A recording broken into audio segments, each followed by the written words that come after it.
Matthew chapter 28 verses 1 to 7. Do you believe in the existence of angels? People think of the existence of angels as a story from a legend. When I talk about angels, people doubt whether I'm a heretic or not. In today's message, Mary Magdalene and the other Mary saw an angel.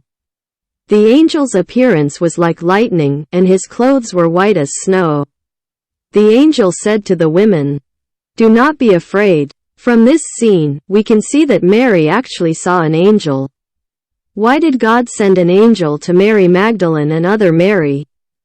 Could anyone believe that Jesus was resurrected when the stone was rolled back from the tomb and the body was gone?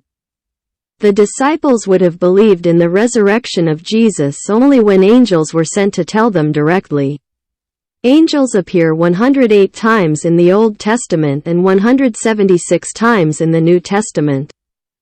In the Bible, there are many examples of getting out of a crisis with the help of angels. Shadrach, Meshach, and Abednego were saved from the blazing furnace. Peter, who was chained and imprisoned, was also rescued by an angel.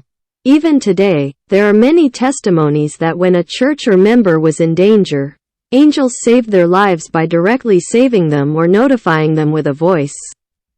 In Matthew chapter 18 verse 10, Jesus said, "There are angels in heaven always see the face of my Father in heaven."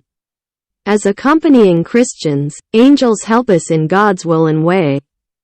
Since angels are invisible to our eyes, we usually live without being conscious of angels. But the more we know about angels, the more we actually feel that we are under God's protection. Have you ever experienced the protection and help of angels?